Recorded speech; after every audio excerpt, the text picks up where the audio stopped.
Hello, everybody. It's Kristine from the Easton Public Library. Welcome and thank you for joining us at Easton Library Community Book Chat. It's great to see you. And today we have a wonderful guest with us. She is with the Historical Society of Easton. And so please welcome Elizabeth Boyce. Elizabeth, hi. Hi, thank you for inviting me, Kristine. Oh, it's my pleasure. I'm super excited to chat with you today. You too. Um, So can you tell me, what is your position over at the Historical Society? So, officially, I'm the curator. I'm the keeper of things. I try and maintain the collection, the make sure everything is weathering well. Nothing is, and keeping everything organized in the archive. Ooh, I like that title, Keeper of Things, even better than curator. I think that should be your official title. Very Harry Potter-esque. It is. It's really good. Can you tell me a little bit about what the Historical Society of Easton does? Well, our main objective is to preserve historically relevant objects and to educate the public and provide resources for research for anyone who's interested in the houses or the people here in Easton. Yeah, that's wonderful. I mean, we do have such a large amount of history for such a small town. That's really nice that we have you as a resource in our town. Yeah, it's it does date back several centuries. Yeah. How long have you been with the Historical Society? 5 years.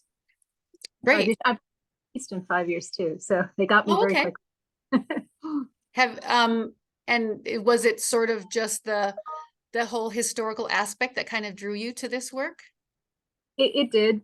My background is in history. I'm trained as an art and architectural historian, and I happened to walk in the 50th anniversary celebration for the Historical Society.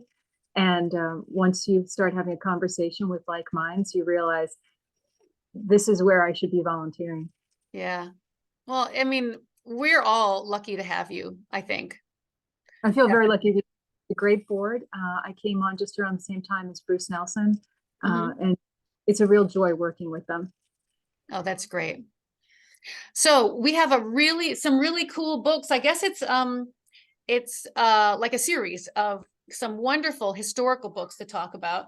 So the books are called Easton, Its History, and it is by Helen Partridge with Frances Mellon. And these volumes right here are in our historical collection. They don't circulate, so you can't check them out, but you are welcome to come into the library and peruse them. And you could spend as much time as you like. I think I have, it looks like 3 volumes here, and there are indexes, and they're really quite extraordinary. They're not, obviously your regular nonfiction, take it off the shelf, take it home kind of book. It's really pretty amazing. Can you tell us a little bit about why you chose this book? Well, this book, even though it was published in 1972, has a very long and interesting backstory of how it came about.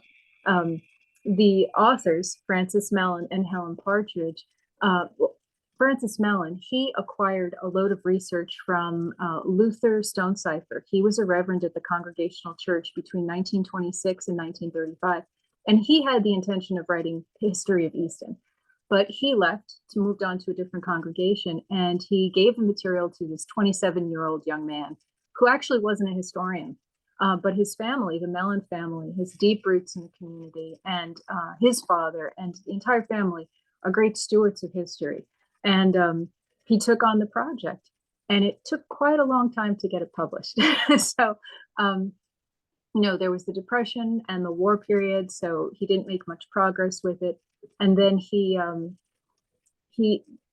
sort of met with Helen Partridge, and at the time that they met, he had the story goes that he brought this giant box of papers to her door, and she was kind of overwhelmed with the amount of research and papers, and some of them were written on napkins, and I can believe that because here in the archive, sometimes I find really amazing bits of piece of paper or napkins with stories and data written on it. So when they were interviewing people, if there was an interesting story, they just grabbed whatever they had and wrote it down. Mm-hmm. So that's all preserved in here. The book actually reads just like a conversation sometimes between two people sharing what seems to be disparate facts. There's a lot of lists of things, but it comes from that whole amalgam of information that Frances had. Helen Partridge is a fascinating individual. She moved here in 1937, so her roots do not go back as far as the Mellon family, but she and her husband Bellamy were deeply in love with their house. They love this community. They were very involved, volunteering for the Red Cross, the PTA, and they were celebrated authors. So it was a really good pairing to have an old, well-established Easton family and this writing family come together to write this book. Yeah, that is a nice pairing, definitely.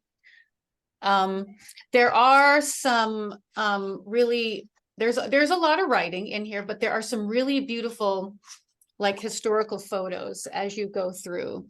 Really, they're all black and white, but you know, they're historical photos, so that really is wonderful. Here is the foot. This is like the down on Sport Hill at the lower part. I mean, my God, just the difference in what it looks like. And you can tell that's right there crossing the creek, I guess. Is it a creek or a river? I believe it's just a creek Yeah. at that. But Um, what's really interesting about the layout of the book that people don't know, because he's not credited, is that Robert Neubauer actually did the line drawings. And Robert Neubauer is really very famous for his, you know, he was an advertising and packaging scholar, and he was also an incredible artist. So he did the layout and the line drawings for the book. And he was also a bit of an archaeologist, and yeah, did quite a bit of, he was a member of the Historical Society as well. yeah, the drawings are really stunning. They're just beautiful. And it does seem to go chronologically, so you can sort of peruse through. And oh, this is great. This is Greiser's. That's right. And it's just called Old Store Easton. Oh, it looks just the same except for the cars. Right. Different Make. cars. Well, it is really amazing. What do you like to read for yourself? Do you enjoy things with a historical sort of slant, or when you're on your personal time, do you kind of go the opposite direction? I tend to be just history. Yeah. Love, so I think a break for me would to read something not in the period that I'm writing on. So my training is mostly in European art and architecture. So for me, just working on American is like a vacation. And Ah, I okay. always an adventure, something new. I tend not to read many newly published books because reading the state of the research in journals keeps me really busy. Oh, Um, yes. but if I am having an adventure, I will pick something much older out. I absolutely adore the Internet Archive and HathiTrust because you can find books that are out of print or difficult to get. I'm just reading this book called Ye Old Folks of Connecticut, which a study done in the late 1800s, profiling individuals who were centenarians in Connecticut during that period. And some of them obviously lived through the Revolutionary War period or claimed to, and several were from Easton. So, you know, you see these incredible old books and then you have these wonderful stories in them. So that's what I love to read. Yeah.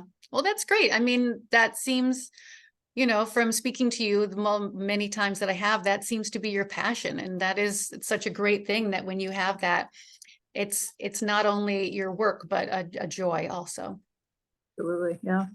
And also, I want to quickly mention, which I'm super excited to talk about, is this will be our third year of doing Easton geocaching as part of our summer programming here at the library. And we're partnering with the Historical Society, with you, Elizabeth, and the rest of the Historical Society this year. So our geocaching will be all historical locations throughout the town.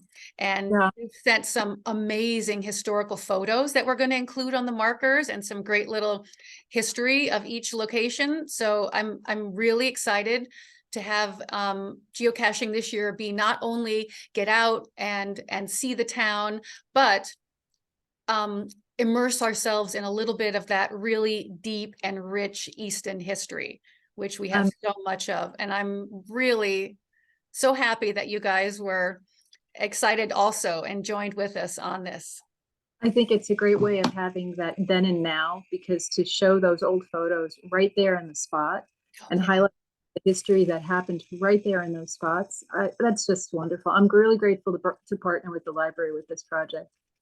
I'm so excited. So that is going to, our Easton geocaching will start when our summer programming starts. So that will be June 16th, which is the last day of school for the middle school and the elementary school. And that's when we kick off our summer reading adventure program. And this will be one of the aspects of that. This will be for all ages. And it's, if you're not familiar with it, you can please go to our eastonlibrary.org website, and we have a page on there with the geocaching details, the directions on how to take part. And it's just a really nice way to get out. You could take family, anyone like visiting from town, you know, from out of town. It'd be such a great opportunity to show them around Easton and all the history that we have. Doesn't have to be done all in a day. You could do a site here and there. You could do it all in a weekend if you're really and just loving it and want to be outside. So it's really fantastic. And the connection with the Easton history will be really like powerful and interesting, and yeah, just like a great community tie-in, I think, between the library and the Historical Society. Absolutely. And I'm hoping that it'll get people walking outside and seeing these buildings.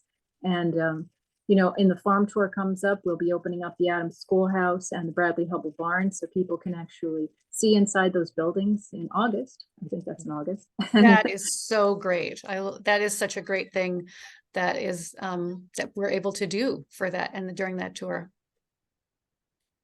So that's wonderful. I'm excited about that. And for chatting with you about this great book, Easton, Its History. So again, these are available to look at here in the library. Feel free if you want to ask at the circulation desk where our historical collection is. We will happily point you in that direction, and you can just sit and immerse yourself in Easton's history.